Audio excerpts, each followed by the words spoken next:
Merci à tous de votre présence. Et la question de l'eau, qui est un sujet éminemment sensible ici en Outre-mer, et qui pose de nombreux défis avec des pénuries, avec des infrastructures parfois vieillissantes.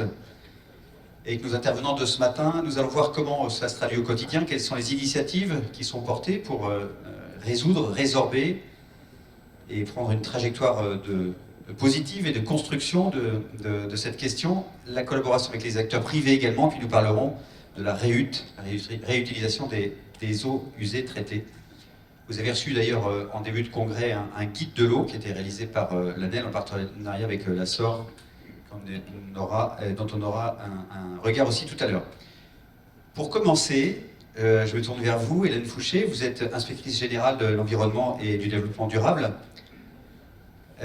Quelques mots peut-être rapidement pour vous présenter. Vous avez passé un certain temps dans les collectivités, notamment dans la Manche. Vous connaissez très bien le sujet aussi dans ses différents aspects. Et j'aurais voulu en quelques minutes, je demande cet exercice toujours un peu difficile, de compresser le temps. Quels sont les premiers bilans qu'on pourrait faire du plan Eau-DOM à mi-parcours? On a pu en discuter, c'est un vaste sujet et à la fois vous avez des premières conclusions et des perspectives. Comment on pourrait traiter cette question au niveau de l'inspection générale que vous présentez aussi? Merci, bonjour à tous et à toutes. Donc juste d'abord, enfin vous le savez certainement, mais c'est bien de le rappeler, qu'est-ce que c'est que le plan Eau-DOM? Le plan Eau-DOM, l'idée c'était d'accompagner, et c'est toujours les collectivités ultramarines, dans l'amélioration des services de l'eau potable, mais aussi de l'assainissement. Quand on dit eau, il faut penser aussi, derrière il y a aussi l'assainissement. Et donc ce sont des services de qualité qui doivent être rendus aux usagers. Et donc les principes directeurs, au départ, en 2016, quand ça a démarré, c'était d'accompagner le transfert de compétences des communes aux EPCI. Tout n'est pas encore transféré, notamment en Guyane. Renforcer la gouvernance des collectivités territoriales en matière d'eau potable et d'assainissement. C'est des sujets très techniques et c'est important d'avoir des services solides et puis de former également les élus. Développer les capacités techniques et financières des services, mais aussi les aider, puisque quand on parle d'eau potable et d'assainissement, c'est bien joli de faire des investissements, mais après il faut entretenir les équipements. Donc c'est à la fois les projets, mais aussi la maintenance derrière et ce qu'on appelle l'exploitation. Et puis l'eau doit être intégrée, l'eau potable et l'assainissement doivent être intégrés dans toutes les stratégies d'aménagement. Vous, élus, vous voulez faire du développement économique, développer votre territoire, il faut que l'eau accompagne ça. Et donc c'est important aussi d'avoir des stratégies globales, de planifier, de faire des prospectives pour que l'eau et l'assainissement ne soient pas un frein au développement économique. Alors on le sait, mais c'est important de le redire, il y a des défis majeurs pour l'eau dans les Outre-mer. On sait qu'il y a beaucoup d'endroits où la situation est critique.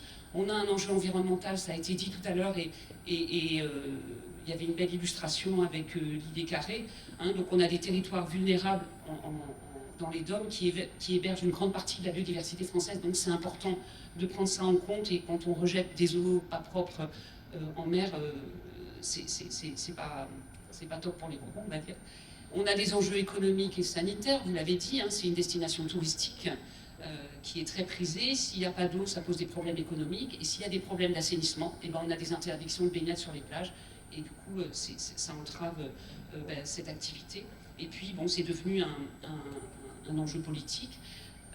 La situation est d'autant plus, les territoires sont d'autant plus fragiles que, ça a été dit aussi dans les tables rondes précédentes, que par rapport au changement climatique, c'est mieux comme ça? Ça me fait drôle. Donc par rapport à... je sursaute en entendant ma voix.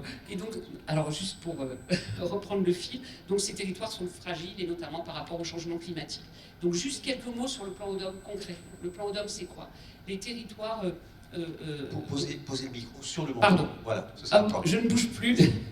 Donc l'État et ses partenaires proposent au territoire des financements multiples, un renforcement de la maîtrise d'ouvrage et notamment de l'ingénierie, ce sera évoqué tout à l'heure, et puis des études et des expertises, puisqu'en collectivité, alors j'ai travaillé pendant 18 ans en collectivité, vous l'avez dit, on n'a pas toujours l'ingénierie pour faire des études spécifiques, et on fait appel au bureau d'études, on fait appel à l'extérieur.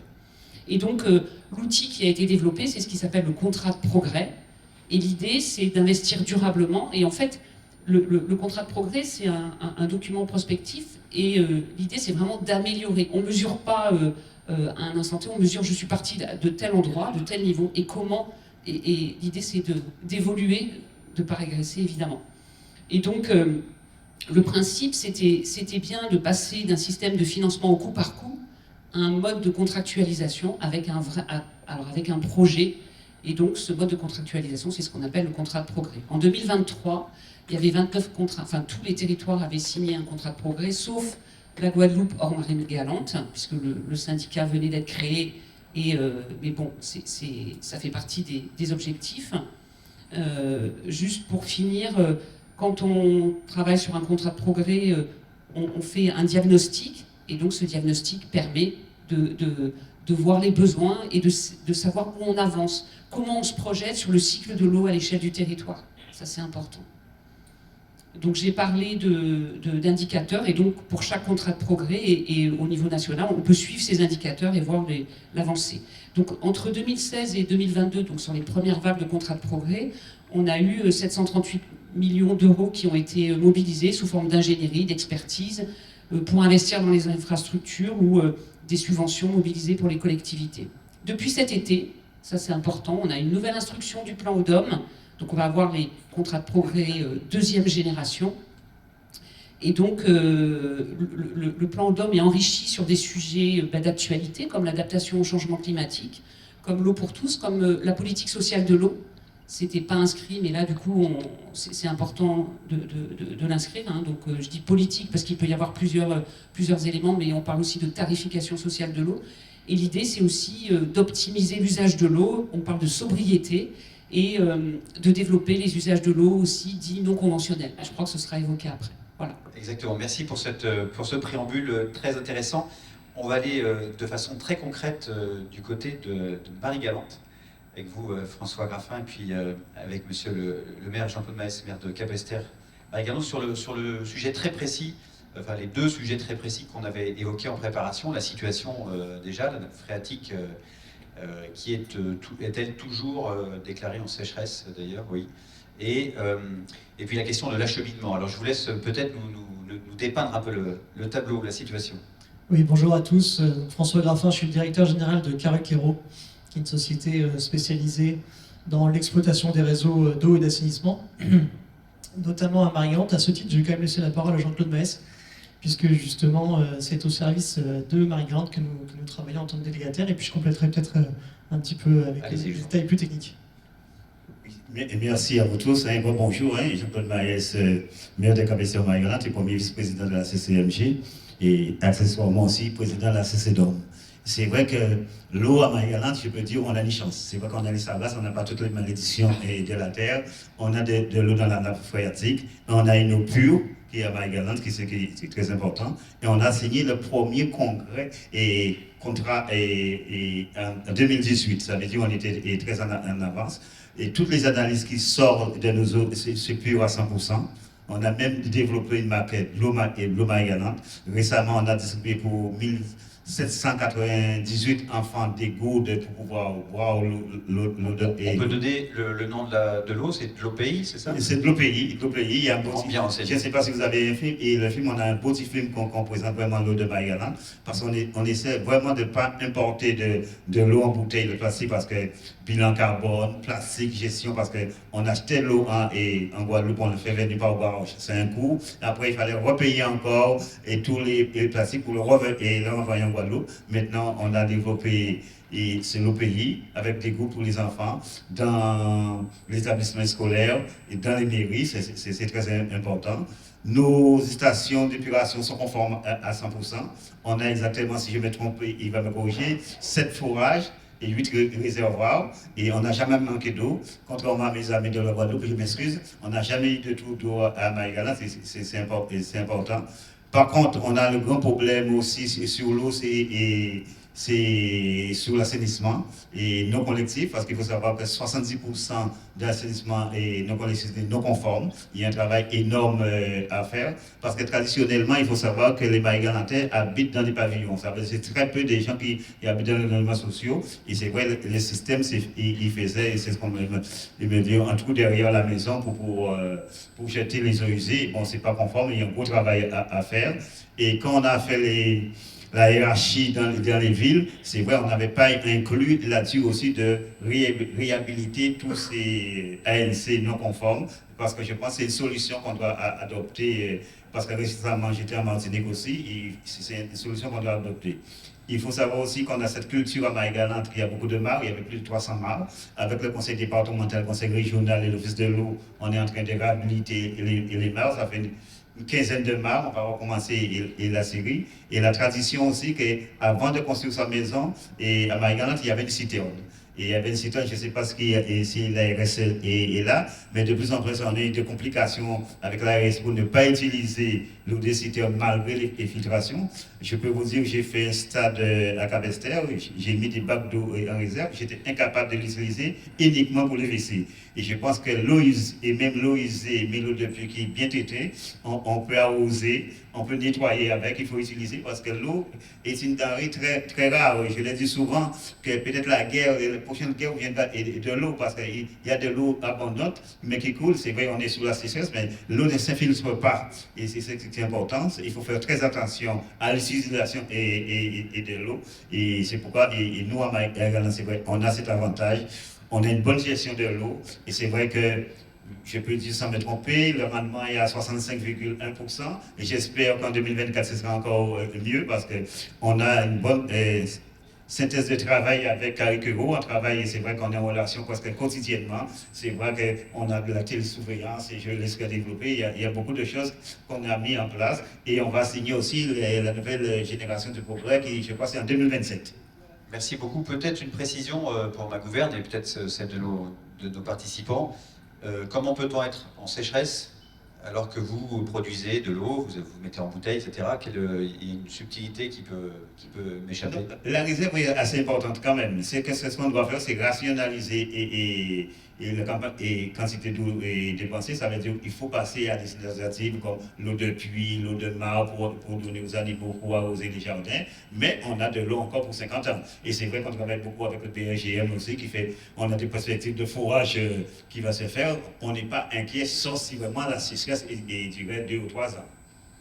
Très bien.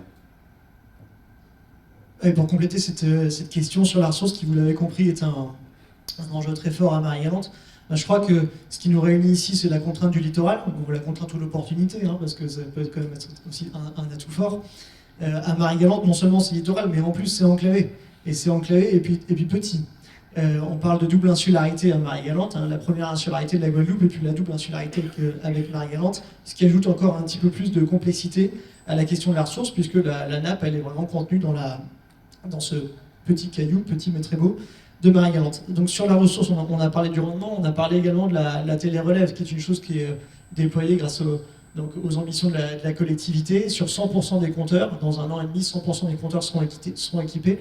Et donc ça, c'est pas seulement un petit goodies technologique, ça permet également de piloter la consommation des gens et puis de détecter les fuites rapidement. Et dans un enjeu ressources, ça nous a semblé quand même être une pierre angulaire du système. Donc ce système est déployé pour le moment avec pas mal de réussite et on s'en réjouit. La chance qu'on a à Marie-Galante, c'est qu'effectivement, cette nappe, alors certes, elle ne se recharge pas suffisamment, pas comme on le voudrait, non pas parce qu'il pleut moins dans l'année, mais parce qu'il y a une espèce de changement de paradigme climatique, où en fait la pluie, elle est répartie différemment. Et au lieu de tomber un petit peu tous les jours, maintenant, elle tombe brutalement quelques fois par an.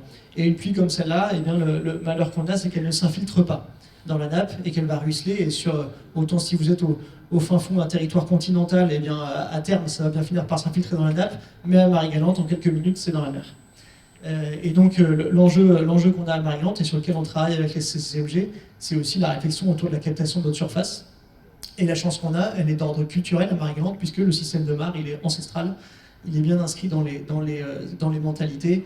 Et alors c'est une réflexion complètement embryonnaire, hein, parce que le changement de paradigme il est très récent.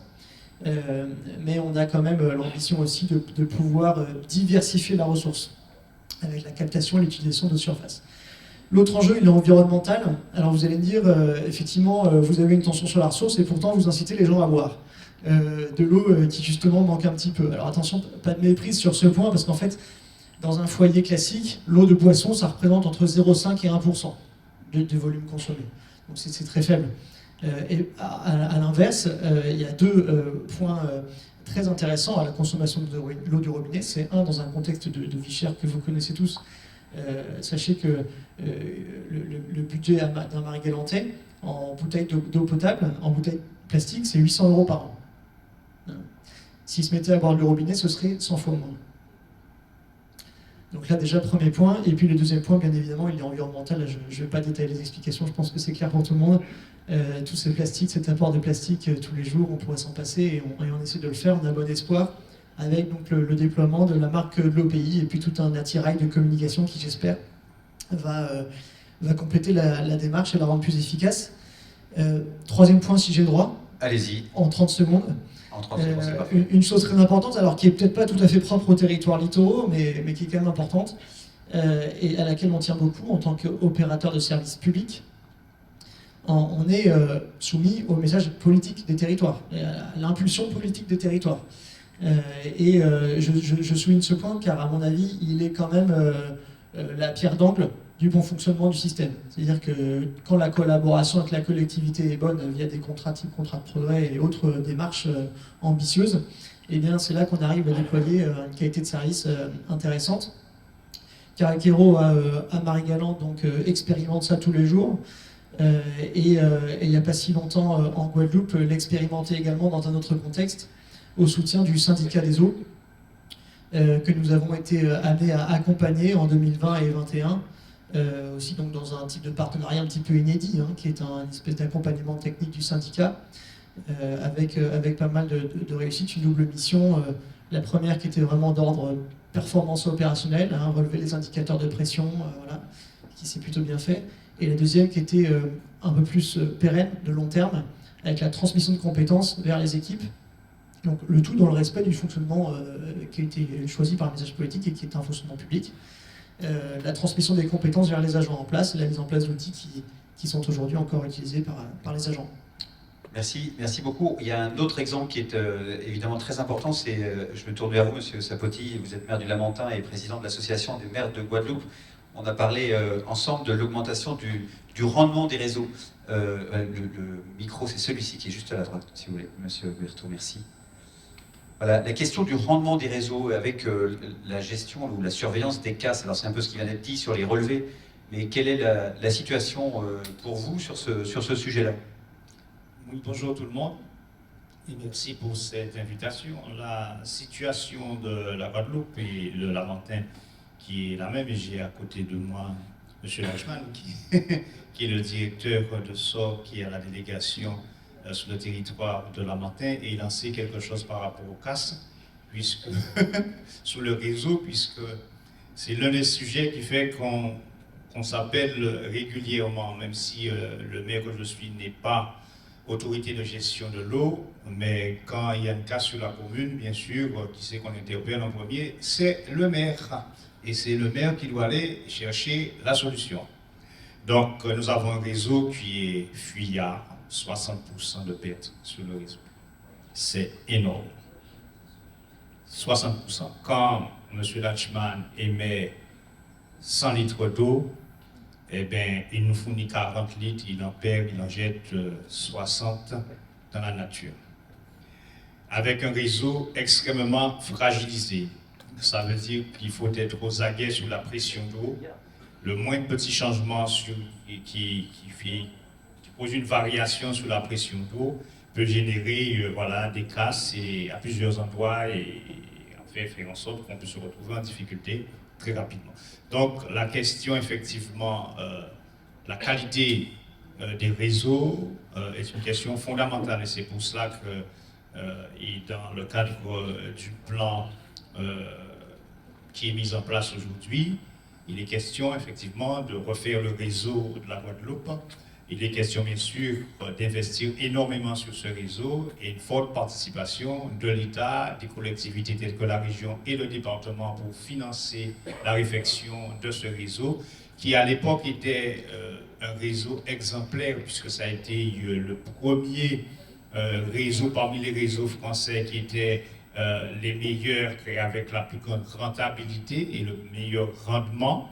Mais malheureusement, on n'a pas entretenu ce réseau-là, et comme tout réseau, il méritait d'être entretenu. Donc en 1960, la Guadeloupe avait l'un des meilleurs réseaux de France, et aujourd'hui on a le plus mauvais réseau de France. Voilà. Alors, on ne va pas revenir ni débattre sur les raisons. On est là plutôt pour se tourner vers la construction. Willy Latchman, justement, quelle réponse on peut apporter à ça? Tout à l'heure, François Graffin évoquait la télémesure et toutes ces données. Qu'est-ce qu'on peut faire d'autre, de plus et de mieux déjà en tant qu'opérateur? Bonjour à tous. Donc, Willy Latchman, je suis le directeur régional en fait, de Sorrenti, en plus sur un périmètre assez large qui va de Saint-Martin, Saint-Barth, la Martinique et donc la Guadeloupe. Donc je rejoins effectivement Jocelyn sur ce sujet. C'est vrai que c'est des travaux en fait qui sont de concert. Il y a des investissements, certes qui sont nécessaires, voire indispensables pour l'amélioration des rendements de réseau, mais il y a aussi un travail en fait permanent qu'effectuent en fait au quotidien en fait les exploitants, que ce soit Caruquero effectivement à Marie-Galante ou la SOR en Guadeloupe. Nous sommes en fait en permanence en fait à mettre le réseau en fait sous surveillance. Nous travaillons sur différents leviers. Nous avons déjà toute une instrumentation qui est en place pour pouvoir identifier des variations de débit. On a ce qu'on appelle les compteurs de sectorisation sur le réseau qui nous permet d'identifier des variations. Monsieur Sapoti, pas plus tard qu'avant-hier, m'a interpellé lorsqu'il a pu avoir une info lui demandant effectivement d'intervenir. Il devait être quoi, 20h, 21h 21h lorsque tu m'as interpellé.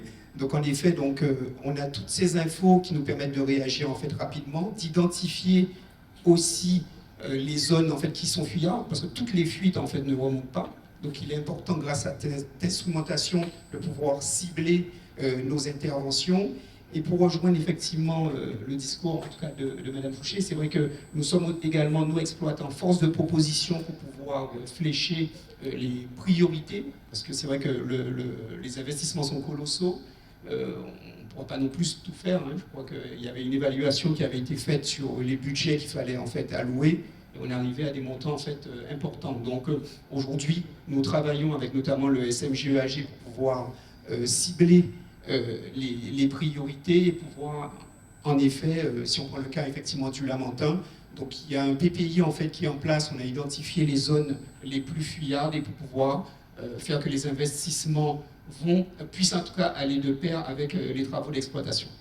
Merci beaucoup. Justement, Madame Fouché, si on revient sur cette question du fléchage et de ces investissements, comment est-ce qu'on peut, à l'aune de ce qui est évoqué là, organiser ou réorganiser, c'est le but du syndicat, réorganiser cette réflexion et l'imaginer peut-être à plus grande échelle? Comment voyez-vous la chose? Alors, donc, le syndicat, le SMGAG, est une structure récente. Et alors après, je pense que les élus en parlent mieux que moi, mais d'un point de vue technique, ce qui a été fait, la première chose qui a été lancée, c'est les schémas directeurs d'eau potable, les schémas directeurs d'assainissement. Qu'est-ce qu'un schéma directeur? Toutes les infrastructures en matière d'eau, d'assainissement, ça coûte très cher. Donc on ne va pas dire on fait une usine là, et puis après, zut, on aurait dû la faire là. Et je vous l'ai dit tout à l'heure, l'objectif, c'est aussi d'accompagner le développement, enfin le projet politique des élus. Les élus ont un projet politique, développer le tourisme à tel endroit, développer une activité économique à tel autre, il faut que l'eau et l'assainissement puissent suivre. Donc dans un schéma directeur d'eau potable, qu'est-ce qu'on va faire? On va se projeter dans 10 ans, 20 ans, 30 ans, 50 ans. Et on va croiser l'évolution de la population, le projet de développement économique des élus, le réchauffement climatique. Je donne un exemple. Alors, moi j'ai travaillé en Normandie dans un syndicat d'eau et on avait des forages en bordure de mer. Réchauffement climatique, montée du niveau de la mer, évolution du biseau salé. Et ça, ce que nous ont dit le bureau d'études, dans 20 ans, 30 ans, ces forages-là, vous ne pourrez plus les utiliser. Donc dans le schéma directeur d'eau potable, on va anticiper et on va essayer de voir qu'est-ce qu'on prend comme nouvelles ressources. Pareil pour l'assainissement. toujours dans... Alors je prends l'exemple de ce territoire-là, puisque j'y ai travaillé, mais je pense qu'il y a autant d'exemples dans les Outre-mer. Une station d'épuration qui est en bordure de mer, eh bien, montée du niveau des eaux, il faut peut-être penser à la déplacer. Et donc, qu'est-ce qu'on a fait? C'était à Caen-la-Mer. Qu'est-ce qu'on a fait? C'était une station ancienne, avec des techniques de membranes qui coûtent très cher. Et donc, on a proposé aux élus de dire, bon, les membranes, on vient de les changer, on va attendre qu'elles fassent leur vie, j'ai envie de dire. Hein, donc, c'est 5-10 ans. Et on a proposé aux élus d'anticiper et de réfléchir sur tirer un tuyau pour ramener tous les effluents de cette zone-là vers la grosse station d'épuration sur laquelle il y avait un travail d'augmentation de la capacité biologique. Donc l'idée c'est bien ça, c'est de croiser le contexte climatique, l'évolution de la population, et je le dis bien, et j'insiste là-dessus, le projet politique des élus, pour pouvoir ne pas entraver ce développement et anticiper. C'est vraiment de l'anticipation. Alors après, on peut pas tout deviner, hein, on n'est pas des devins, mais au moins l'intérêt, enfin pour moi, c'est que ça permet de réfléchir et de se projeter sur le territoire et de se dire, demain, le cycle de l'eau, en plus, au niveau ultramarin, c'est des territoires, c'est des îles, enfin, alors, non, désolée pour la Guyane, mais c'est des territoires qui sont pas immenses, à part la Guyane, et donc on peut très bien se projeter et analyser le cycle de l'eau à l'échelle de ce territoire. Voilà. Et s'agissant de l'assainissement, je me souviens de cette discussion avec Emmanuel Azuri sur Bidart, où lui, la problématique d'une relocalisation d'une station de traitement, c'est de l'ordre de 30 ou 35 millions d'euros. Donc c'est vrai qu'il y a des choses qui demandent du temps et beaucoup d'investissements. Donc si je comprends bien, la réflexion est plutôt de dire prenons en compte tous les paramètres, unissons les besoins ou les perspectives de chaque élu, de chaque commune, pour les orchestrer dans une vision où on refait un petit peu des choses dans le bon sens, dans le bon ordre. Alors, ça ne veut pas dire que c'était pas fait dans le mauvais ordre avant, mais l'idée, je vous ai dit tout à l'heure, les contrats de progrès, c'est on finance plus au coup par coup, on finance à partir d'un contrat où il y a eu un diagnostic. Donc on est en plein là-dedans, essayer de quel projet pour le territoire et du coup quel développement et comment est-ce qu'on se projette sur l'eau et l'assainissement dans ce cadre-là. Voilà. Merci beaucoup. Ça vous faisait réagir, François, non? Non, simplement sur effectivement la nécessité d'investir, c'est clair. Mais quand même un petit point d'alerte. C'est-à-dire que l'investissement lourd s'accompagne d'exploitation lourde. Et il faut faire attention à ne pas aller trop vite. Parce que moi, je donne un ratio qui est vraiment hyper générique, hein, qui est adapté à chacun des territoires. Mais grosso modo, quand on met 1 euro d'investissement, on pense à mettre 2 euros d'exploitation. Voilà, donc imaginez un projet de 300 millions d'euros d'investissement, il faut être capable derrière de mettre 600 millions d'exploitation. Parce qu'une canalisation neuve, elle finit quand même par fuir. En fait. Et on s'aperçoit même que finalement les fuites principales, elles ne sont d'ailleurs pas sur les canalisations structurantes. Nous, fort de notre expérience de 2021 aux côtés du syndicat, qui a effectivement beaucoup de pain sur la planche en matière d'investissement de long terme, on a constaté que 95% des fuites n'étaient pas sur les canalisations, mais sur les branchements.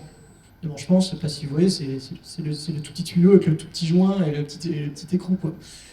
Voilà. Et donc en fait, c'est pas avec des investissements majeurs qu'on va réparer ces fuites-là. Donc voilà, il faut toujours penser à avancer sur les 2 fronts en même temps. C'est un petit peu le Merci. Précision importante. Madame Fouché, un mot encore. C'est tout à fait vrai ce qu'a dit François, et je voulais juste faire une petite parenthèse. En 2021-2022, j'ai participé, donc dans le cadre des missions à l'IGED, à l'inspection, j'ai participé à l'évaluation du plan Eau-DOM à mi-parcours. Et une des conclusions, une des recommandations du rapport, c'était de dire, attention, dans les contrats de progrès, ok, on fait des investissements, mais il faut penser à l'exploitation. Donc ça, c'est tout à fait vrai. Merci beaucoup. Il est question aussi de la qualité de l'eau et de rapport aux populations. Alors je me tourne vers vous à nouveau. Juste un mot aussi. Pardon. Juste un mot aussi pour la formation des jeunes pompiers. Et quand il dit ça, souvent, on n'a pas assez de pompiers qualifiés pour ces petites fuites-là qui nous coûtaient très cher. J'étais sur un congrès sur la Martinique et ça a été vraiment mis à l'avant, la formation de nos jeunes pour pouvoir avoir ce métier-là qui est un métier très porteur. Et vraiment, il faut que l'éducation nationale, qu'on puisse revaloriser ces métiers-là parce que c'est important, parce qu'on va marcher sous la tête. Merci beaucoup. Je peux compléter un tout petit mot sur les plombiers, très rapidement. Allons-y, un tout petit mot. C'est un, très porteur pour la jeunesse, et 2, ça peut être très bénéfique par les usagers, pour les usagers, pardon, parce que vous connaissez peut-être la loi Wartsman. La loi Wartsman, elle dit que quand vous avez une fuite après le compteur, donc en terrain privé, en fait, vous avez forcément des factures assez exorbitantes qui se pointent un jour, et vous pouvez réduire cette facture, la plafonner, il y a une règle de calcul, sous condition de la faire réparer par un plombier agréé. Et malheureusement, le problème qu'on a, c'est que parfois, on n'a pas le plombier agréé, on a beaucoup de mal à le trouver. Voilà, donc c'est aussi un message pour les usagers. Merci. Je voulais me tourner vers vous, Monsieur Sapoti. Vous êtes donc maire de Lamentin. Une petite question sur la relation aux usagers. Vous m'avez parlé, quand on s'est eu au téléphone, de la confiance qu'il fallait aussi accompagner, restaurer. Comment on fait et quel est le regard, peut-être plus largement au niveau de votre présidence des maires de Guadeloupe, comment on peut faire pour garder cette confiance des usagers? Alors, la confiance des usagers est fondamentale et en Guadeloupe, d'ailleurs, il y a une crise de confiance des usagers par rapport aux opérateurs et principalement par rapport à l'autorité de gestion de l'eau qui est le SMGAG, qui était le SIAC auparavant. Et cette crise de confiance est en fait génératrice de maux qui font qu'on ne sort pas de cette spirale qui est négative, où le serpent se mord la queue, puisque la crise de confiance génère une défiance jusqu'à ne pas payer ses factures d'eau. Donc, sachant que l'eau doit payer l'eau, et donc tous ceux qui ont en charge l'exploitation et la gestion de l'eau se trouvent piégés, prisonniers par cette défiance qui est aujourd'hui en place et qui a été organisée même par certains acteurs, organisée même à l'époque par certaines personnes qui, sous couvert de, bien sûr, défense des usagers, à mon avis, effectivement, ont tout de suite brandi cette arme qu'ils pensaient être une arme fatale, mais qui en fait se retourne à la fin contre l'usager, puisque le principe de ne pas payer l'eau fait que l'exploitant, que ce soit le SMUGAG, que ce soit le SIAG ou encore SOR ou autre, effectivement se trouve en difficulté pour faire les réparations d'urgence, manque de trésorerie ou autre, parce que le paiement des factures, c'est surtout la trésorerie de ceux qui exploitent l'eau. Donc la question de la confiance, elle est là. Donc pour retrouver cette confiance, comment faire? Mais, malheureusement, ça passe par l'eau dans les robinets sans tour d'eau. C'est ce que nous avons réussi à faire à Lamentin depuis quelques années, hein, depuis tout le temps, toujours. Il n'y a pas de tour d'eau à Lamentin. Mais Lamentin, c'est un peu spécial, un peu comme Marie-Galante ou autre. C'est-à-dire que nous sommes dans une gestion en délégation de services publics. Moi, quand je suis arrivé maire, j'ai trouvé une épée de Damoclès sur l'eau concernant ma commune qui était très risquée. Donc, j'ai pris la décision tout de suite de renforcer la production d'eau. Donc, en fait, en renforçant la production, je règle le problème de la quantité, non pas en réparant les réseaux qui allaient me prendre des années, mais en renforçant la production, en faisant quelques travaux, je pourrais dire, qui ont duré à peu près 3-4 mois sur l'usine de production. J'ai pu surproduire de l'eau, et comme ça, en fait, j'ai de l'eau en quantité pour, malgré la fuite, pour satisfaire la population et ne pas avoir de tout. Après, l'autre difficulté, c'est la qualité de l'eau. Et c'est vrai que quand on a un réseau qui est fuyard, on ne perd pas que de l'eau. On reçoit aussi, ce qui peut provenir en période de pluie ou autre et qui s'infiltre dans le réseau d'eau et qui peut être polluant. Et c'est souvent le cas. En tout cas, déjà, ça crée la turbidité. Mais ça peut aller au-delà de la turbidité. On peut avoir effectivement une eau polluée. C'est souvent le cas dans d'autres communes de la Guadeloupe. J'ai une commune voisine de chez moi, c'est systématique. Dès qu'il pleut, c'est peut-être 3, 4, 5 semaines des fois sans eau potable, même s'il y a l'eau dans le robinet, mais l'eau n'est pas potable jusqu'à ce qu'on retrouve effectivement une qualité de l'eau. Oui, donc c'est la quantité, la qualité régulière si on veut renouer la confiance avec les consommateurs. Et puis dernière chose, sans vous retarder trop, je pense que c'est important, c'est la méthode de facturation. Ça, c'est très important. Il faut, quand on facture, tenir compte à la fois des besoins de l'exploitant pour alimenter sa trésorerie, mais aussi une facturation assez fluide pour que quand l'usager paye l'eau, qu'il ne trouve pas l'eau chère. C'est psychologique, mais c'est comme ça. Ça ne veut pas dire que si ce n'est pas fluide, il va payer plus, mais il va le ressentir comme étant plus cher. C'est le ressenti, ce n'est pas la même chose. Et ce ressenti est très important parce que ce ressenti peut être un frein au paiement de l'eau. Voilà. Merci beaucoup, monsieur le maire. Justement, je me tourne vers vous, Pascal Berthaud, vous êtes directeur général du CEREMA, et je vous ai vu réagir au sujet du paiement, à cette question. Il y a plusieurs points qu'on a balayés depuis tout à l'heure. Il y a eu aussi la question des eaux pluviales urbaines qu'on a à peine effleurées, donc cette qualité-là. Quel regard vous portez sur peut-être l'orientation, les décisions, la mise en commun de toutes ces réflexions pour essayer de construire quelque chose de durable, c'est le cas de dire. Merci. Oui, effectivement, je suis assez frappé dans tout ce que j'ai entendu depuis tout à l'heure. Je suis directeur général du CEREMA, mais j'ai aussi été pendant 10 ans directeur de l'eau pour la France. Je suis très frappé de voir que finalement, ce qu'on entend là, c'est ce qu'on entendait pour l'Hexagone dans les années 80-90. C'est-à-dire qu'on est vraiment dans une logique d'équipement assez forte, sur lequel on voit bien que tout le monde a compris qu'il y a un sujet effectivement quantitatif en matière d'eau, et on y répond par des questions d'équipement. Je vais plutôt, pour le coup, je suis évidemment d'accord avec tout ce qui a été dit. Moi, je vais essayer plutôt de vous parler de ce qui n'a pas été dit. Ce qui me frappe, c'est que par exemple, on a, depuis tout à l'heure, pas parlé de sobriété. Comment on fait pour arriver à vivre en consommant moins d'eau? Et ça, c'est un travail là aussi énorme avec la population. Moi, j'ai été frappé, je me suis occupé d'eau depuis 30 ans, de voir que finalement, assez paradoxalement, c'est dans les endroits où l'alimentation en eau était la pire que les consommations en eau étaient les plus importantes. Et ça veut dire qu'il y a un travail à faire. Je crois que vous parliez effectivement d'accompagner la population. Il y a un travail absolument énorme à faire là-dessus. Le deuxième point, bon, ça a été évoqué, hein, on a des solutions techniques assez modernes. On va tout à l'heure remettre effectivement des prix sur la réutilisation des eaux usées. On voit qu'on n'est effectivement pas démunis. Et on ne manque pas effectivement de solutions qui permettent d'apporter beaucoup de choses. Le troisième point, c'est effectivement, vous l'avez évoqué, la question de la résilience des réseaux. Moi, je voudrais juste donner un chiffre, hein, ce qui est admis à peu près partout dans le monde, que le renouvellement des réseaux, si on veut que ça marche, c'est à peu près 2% par an.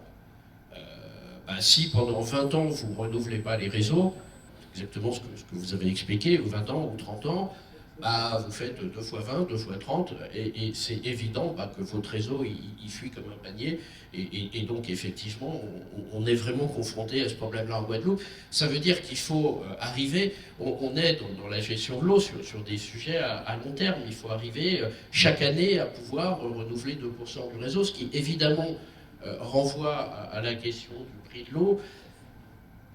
Moi, si vous voulez, j'ai eu là-dessus, j'ai vu là-dessus des débats au plan international absolument infernales, avec quelques souvenirs, notamment en Bolivie, d'un gouvernement qui est arrivé en disant voilà, l'eau doit être gratuite, allons-y. Et qui fait qu'en fait, au bout de 15 ans, il n'y avait plus du tout de distribution d'eau. C'est-à-dire que malheureusement, l'eau est gratuite.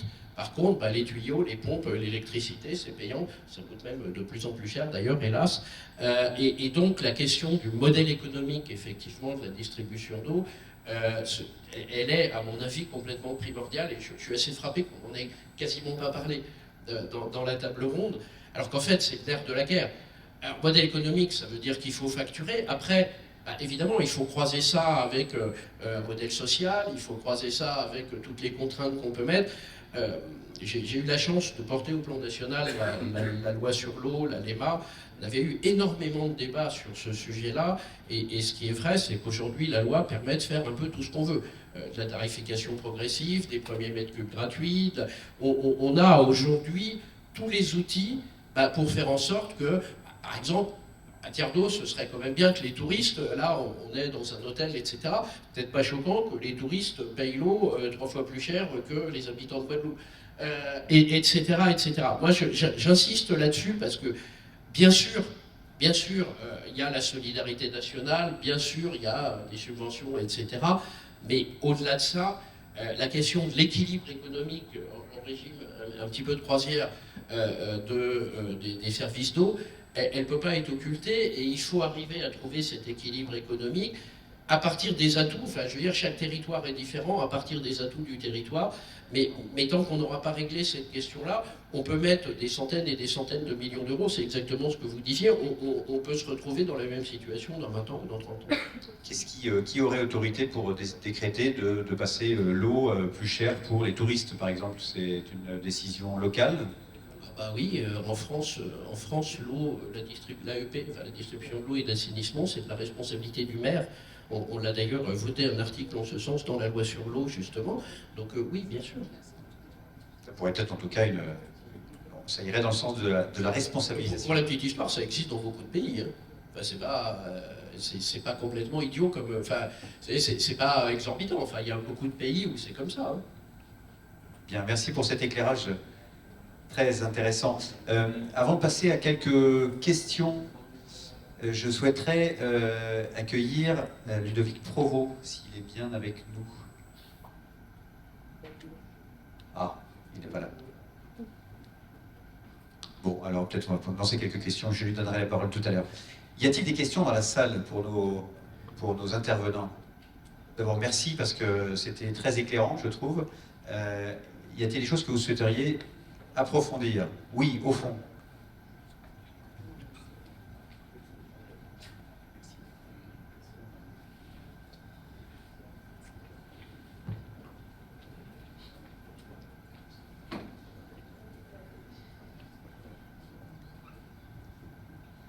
Bonjour, Jean-Charles Orso, maire de Bonifacio. Je voudrais réagir, juste, c'est pas une question, mais une réaction à ce que je viens d'entendre. Alors, soit je suis totalement dans l'illégalité, mais dans ma commune, depuis déjà un certain temps, j'ai mis en place une tarification sociale et une tarification tout court qui permet de répondre à ce que vous venez de dire. Alors, pour ça, je ne sais pas pourquoi vous faites référence à des exemples, on se connaît depuis l'Orient, à des exemples étrangers en droit français aujourd'hui. Lorsque vous décidez de faire des tarifications à travers une consommation d'eau, évidemment, aujourd'hui, moi j'ai fait en sorte que le remplissage de la piscine, la consommation d'un hôtel, etc., soit beaucoup plus importante. Je me souviens avoir, parce que nous avons réalisé des gros investissements depuis 15 ans qui permettent d'avoir des rendements importants, stations d'assainissement, usines de potabilisation, sauf que c'est évidemment le budget sur lequel j'ai été le plus tendu. Donc je suis allé vers cela. 2 millions de visiteurs, j'ai 3400 habitants, j'ai fait en sorte que ce soit les 2 millions de visiteurs qui payent. J'ai fait en sorte qu'on puisse mettre en place une tarification sur le port de plaisance, et c'est par contre là où l'ANEL peut nous donner un coup de main et où on doit parler ensemble, c'est qu'à chaque territoire sa vérité.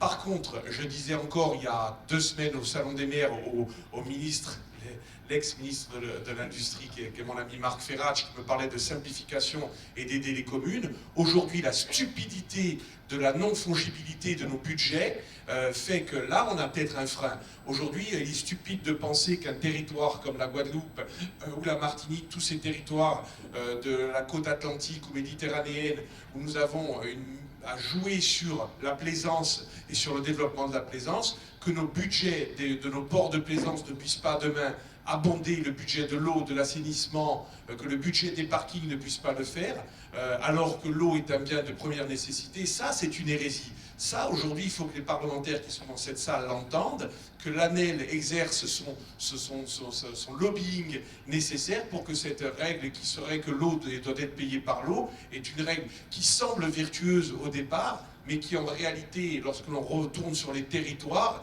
doit nous permettre, et là encore j'interviens sur le rôle des maires, doit permettre à un maire, lorsque dans son territoire, il a des budgets qui peuvent être les uns alimentant les autres, je crois que c'est celle-là la réflexion qui doit être la nôtre, parce que vous avez parfaitement raison, monsieur le directeur, votre intervention était là-dessus tout à fait remarquable, c'est sur la sobriété qui est la première réponse à laquelle que nous devons apporter, et ensuite sur des tarifications qui doivent être différenciées. Merci beaucoup. Qui veut répondre? Pascal Berthaud. je dirais un mot simplement, j'ai cité des exemples étrangers, mais bien évidemment qu'il y a des exemples en France. Cela étant, moi j'avais été assez frappé, on avait introduit ça dans l'ALEMA, donc fin 2006, j'avais été assez frappé de la lenteur quand même avec laquelle ce type de possibilité s'était diffusé. Et voilà, je reste aujourd'hui où il y a quand même beaucoup de leviers. Alors après, sur fongibilité du budget eau et du budget communal, moi je ne me prononcerai pas, il y a des avantages et des inconvénients dans les deux. En tout cas, ce qui est sûr, c'est qu'aujourd'hui, avec la crise de l'eau telle qu'elle est, ce débat-là, il est tout à fait légitime à être posé. Enfin, moi, ça me paraît assez évident. D'autres questions? Oui, devant.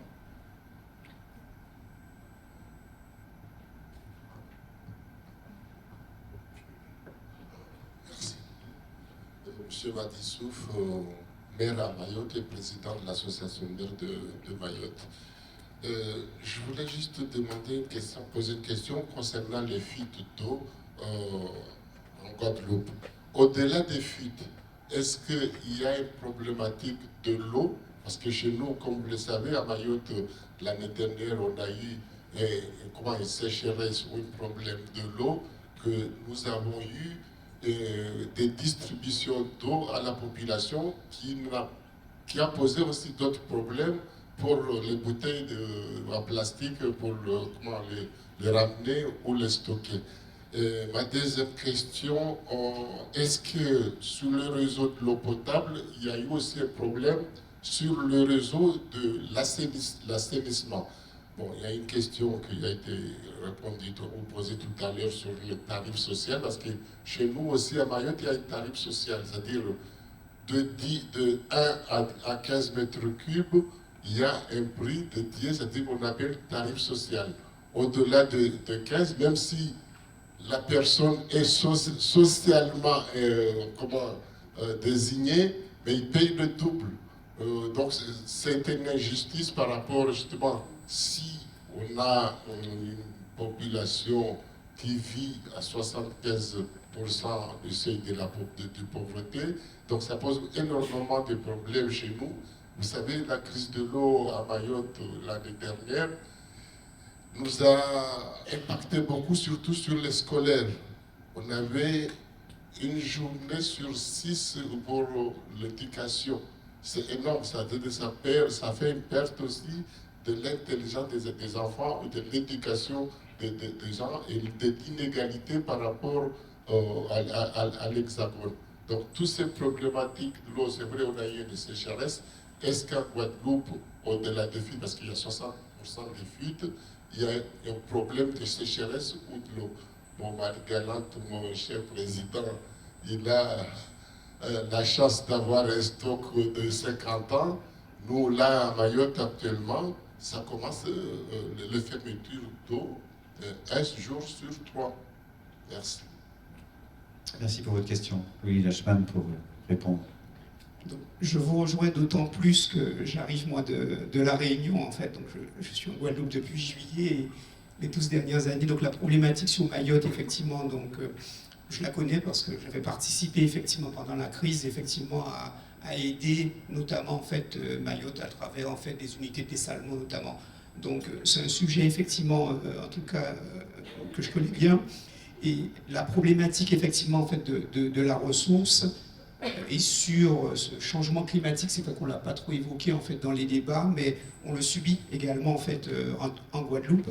Et il y avait tout à l'heure d'ailleurs Monsieur Otto en fait qui était présent pour donner en fait cet exemple où finalement sur son territoire, on a le cas où on a depuis là quelques années, on constate effectivement une diminution de la ressource. Donc on connaît effectivement en fait ces problématiques. Il y a effectivement une inertie, hein, on le sait bien, hein, c'est-à-dire que la ressource de surface, si elle n'est pas en fait réalimentée, et on peut avoir aussi également le cas en fait également sur des eaux souterraines, bon, on se retrouve effectivement dans la même problématique que vous. Donc oui, nous sommes également en fait touchés sur ces sujets-là, et donc nous sommes amenés effectivement à imaginer des plans de secours, notamment des interconnexions. Parce que dans notre malheur, je dirais qu'on a aussi la possibilité, où on a un peu de réserve sur d'autres ressources. Donc dans le plan, effectivement, et dans le schéma directeur qu'évoquait Hélène, il y a toutes ces idées, en tout cas, et tous ces travaux ici qui sont pris également en fait en compte pour pouvoir régler en fait ces problématiques. Deuxième élément que vous avez évoqué, c'était sur les réseaux effectivement d'assainissement. Donc on est aussi, je veux dire, on ne l'a pas trop évoqué, mais on est aussi sur des problématiques de vieillissement aussi des réseaux d'assainissement. Donc là aussi, ça c'est aussi dans le programme. Donc il y a un gros travail dans un premier temps qui est sur les rejets. On parle des rejets effectivement sur les littoraux. Donc là aussi, il y a un programme d'investissement qui est porté par notamment pour la Guadeloupe, hors Marie-Galante, par le syndicat mixte pour pouvoir moderniser ces stations d'épuration et améliorer les rejets. Et il y a aussi également fait des travaux qui sont également programmés en fait sur ces réseaux qui également, si on veut garantir, on a beaucoup de réseaux qui sont littoraux notamment, avant d'arriver à la station d'épuration, des postes de relevage. Donc il y a des travaux aussi en parallèle sur cette partie-là. Donc les réseaux aussi, effectivement, l'assainissement sont également en fait vieillissants et il y a des programmes de travaux en fait qui sont réalisés là-dessus. Juste 2 mots sur l'aspect en fait du prix. Je voulais juste partager aussi d'autres expériences. Et justement, je parlais de la Réunion en fait tout à l'heure. Donc il y a eu le cas, il y a la ville, le port en fait à la Réunion qui a également fait une tarification spéciale pour les zones industrielles. Donc les industriels donc ils avaient défini un périmètre géographique qui était centré en fait sur une zone où il y avait une tarification qui était différente là aussi. Donc au-delà effectivement des tranches de tarification en fait qui sont possibles, on peut effectivement cibler aussi en fait du zonage dans la tarification. Voilà. Et en fait, dernier élément aussi sur la tarification sociale, je vous partage aussi une étude en fait qui avait été réalisée il y a 3 ans en fait à La Réunion sur les tranches de tarification. Et il est toujours intéressant en tout cas de pousser la réflexion sur les tranches de tarification parce qu'il avait été démontré en fait à l'époque que les populations en tout cas qui étaient capables de faire des efforts, on parlait de sobriété, n'étaient pas toujours ceux qui étaient finalement, voilà, sous lesquels en fait on avait la capacité en fait d'agir. Et on avait le cas en tout cas à La Réunion où on se retrouvait avec de grosses familles qui n'avaient pas forcément en fait l'éducation de pouvoir changer leurs habitudes en fait de consommation. Donc ils étaient au final pénalisés par les tranches de tarification. Donc c'est vraiment, en tout cas lorsqu'on se pousse dans cette réflexion, il faut aller bien au-delà et analyser sur quelle population en fait on les réalise. Merci. Merci pour toutes ces précisions, merci pour vos questions. Je vais demander à Ludovic Provost de me rejoindre. L'ANEL et ce congrès se tient aussi avec nos partenaires, ici, à côté de moi. Et puis pour justement nous parler de Sogetrel. À vous la parole. Merci beaucoup. Bonjour, Président. Nous sommes un nouveau partenaire de l'ANEL. On a signé une convention avec le président Moreau et son équipe il y a un peu moins d'un mois à Paris, boulevard de la Tour-Maubourg. Pourquoi on a fait ce partenariat? Parce qu'en fait, on a fait la conviction que notre groupe peut accélérer la transformation des territoires. On a un historique sur le sujet. On a déployé la fibre dans à peu près 1/3 du territoire français. Et puis par des solutions de connectivité, on est facilement dans la transformation de vos communes. Et on le fait d'autant mieux qu'on a créé une convention de partenariat aussi avec la Canut. La Canut, c'est une centrale d'achat qui vous permet directement de vous connecter à des marchés comme d'autres centrales d'achat. Et par la Canut, vous pouvez directement bénéficier des offres du groupe puisque en fait on a gagné ce marché. Alors je vous ai prévu une petite présentation. Là on reconnaît une commune de Pornic, monsieur le maire, des Sables-d'Olonne, pardon. Et comme il est né à Pornic et qu'on a beaucoup parlé de Pornic, je sais que Pornic est important à l'ANEL. Je le sais. Le maire en horaire, et non pas l'ancien maire, le maire en horaire, j'ai retenu la leçon, cher Philippe. Donc voilà. Alors qu'est-ce qu'on fait nous chez Sogetrel? Je ne sais pas qui passe les slides, voilà. Donc on a tout un tas d'activités.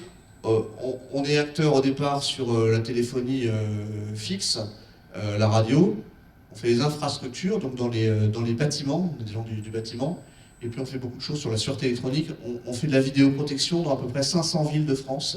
Donc on est un acteur sérieux sur le sujet. On fait la protection de tous les sites militaires de France, terre, air, mer, tous les contrôles d'accès, tout ça. On fait des ambassades à l'étranger. On fait de la périmétrie, on fait vous savez, les grands grillages de toutes les prisons françaises, toutes les centrales nucléaires. Et puis on fait du contrôle d'accès aussi pour les lycées. Puis on fait des services IT. Alors par exemple, quand vous allez dans un McDonald's, toutes les bornes de commande, c'est nous, le Wi-Fi des stations-service Total. Enfin, je pourrais aller à l'infini comme ça, mais on est donc sur un groupe qui assure la connectivité dans les territoires. Aujourd'hui, on fait environ 800 millions d'euros de chiffre d'affaires. C'est une entreprise française.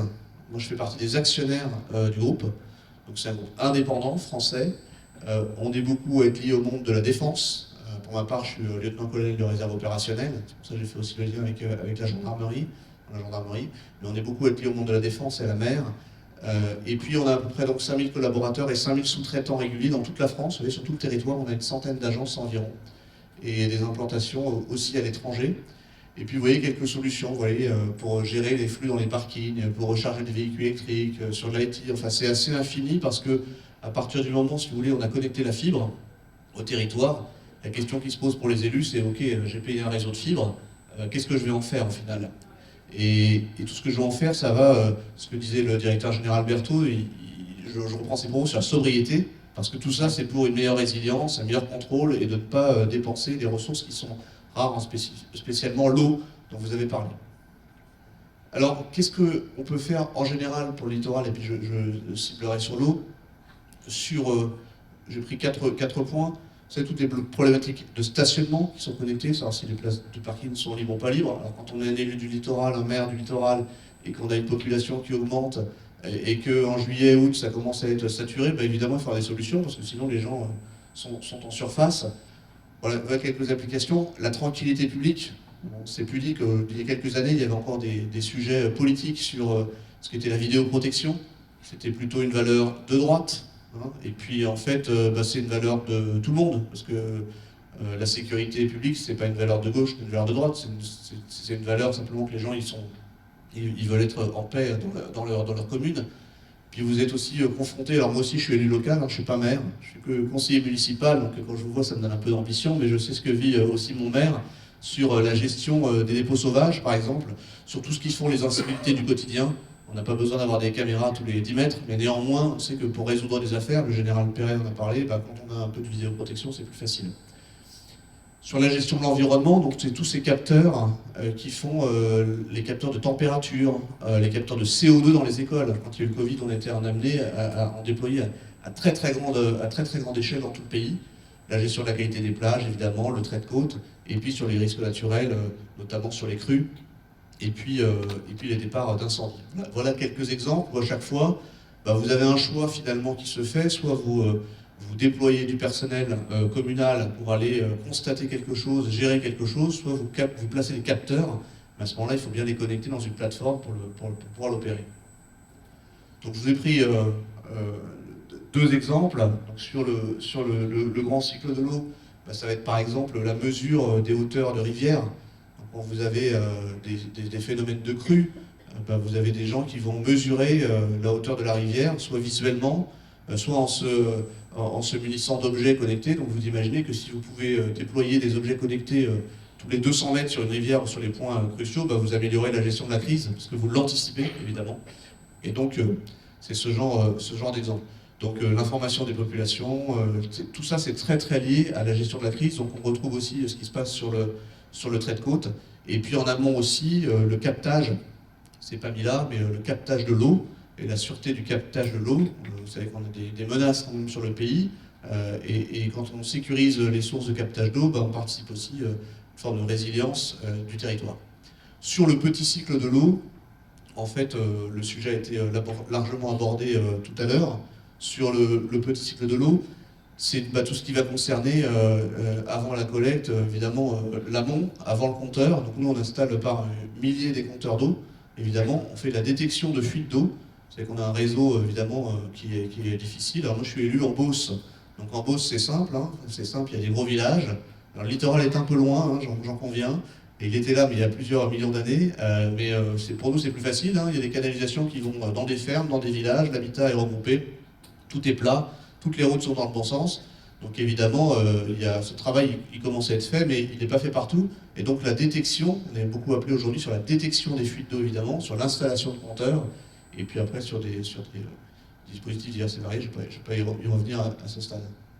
Ensuite, je vous ai mis comment ça fonctionne, en fait, tout ça. Donc c'est par rapport à votre gestion de votre commune. Donc, vous voyez ici tout un tas de capteurs. Donc ça devient assez infini en réalité. Donc il y a les capteurs que vous reconnaissez, donc des caméras vidéoprotection, vous avez des compteurs connectés, vous avez le petit champignon, c'est pour les places de parking par exemple, les relais, les petits smileys ou pas pour voir si vous êtes satisfait ou pas. Le petit truc en bas à droite, c'est un capteur pour ce que tous les maires connaissent, les fenêtres. Vous pouvez demander aux écoles de fermer les fenêtres, mais quand vous apercevez avant les vacances scolaires que évidemment les fenêtres sont ouvertes en hiver, la facture de chauffage, voilà. Donc c'est plein de gens de... Après, il faut l'agréger en des réseaux, évidemment, télécom, les superviser, voire les hyperviser. Donc il y a des villes qui commencent à mettre en place, dans l'Oise, dans les Alpes-Maritimes, des capteurs à grande échelle pour avoir dans une même salle des écrans de contrôle, en fait. On fait évidemment la vidéoprotection avec la police et la gendarmerie, mais au-delà, on commence à gérer les crises. Et je veux dire que les communes commencent à s'équiper mieux que l'État, presque, puisque dans les services de gendarmerie, de pompiers, je vois le sénateur Martin, ou dans les services de la préfecture, simplement, parfois, il y a très peu d'équipements. Et souvent, les services de l'État viennent vers les communes pour justement avoir les bonnes informations. Et on a des métropoles comme ça qui se construisent, des vrais outils de gestion de crise. Puis un exemple très concret, je vous parlais de la télérelève, donc c'est la sobriété évidemment, et l'application directement ça peut être utilisé. Le pilotage de l'eau, voilà quelques exemples de gestion de sobriété et de résilience. Et puis vous avez maintenant tout le pilotage de l'arrosage. Donc, vous voyez que sur un sujet comme l'eau, dès que vous injectez un tout petit peu de technologie, alors évidemment il faut bien le penser, donc on a des partenaires pour ça, des bureaux d'études, CAMA, je crois qu'on travaille ensemble d'ailleurs. Et donc il y a des bureaux d'études pour déployer des solutions, vous avez des aides de l'État pour tout ça, mais c'est ça qui est en train de se passer réellement, et nous, dans le groupe Sogetrem, c'est ça qu'on est en train de voir, c'est qu'il y a des communes, un peu comme la fibre sur les départements, et je conclurai par ça, dans mon propos, il y a des départements qui sont partis très tôt, donc ils ont la fibre, et puis il y a des départements qui sont partis très tard. Alors pour des raisons politiques, que vous connaissez, parce que quand vous avez une majorité qui n'est pas hyper forte, vous avez du mal à dégager des investissements, il y a aussi des sujets technologiques. Est-ce que le maire, il est ouvert à la nouvelle technologie, ou est-ce qu'il se dit, bon, c'est pas grave, mon voisin le fera, et puis il est sur à les plâtres, on verra. C'est tous ces sujets-là qui arrivent, et la gestion résiliente de vos communes, elle va passer par des outils comme ça.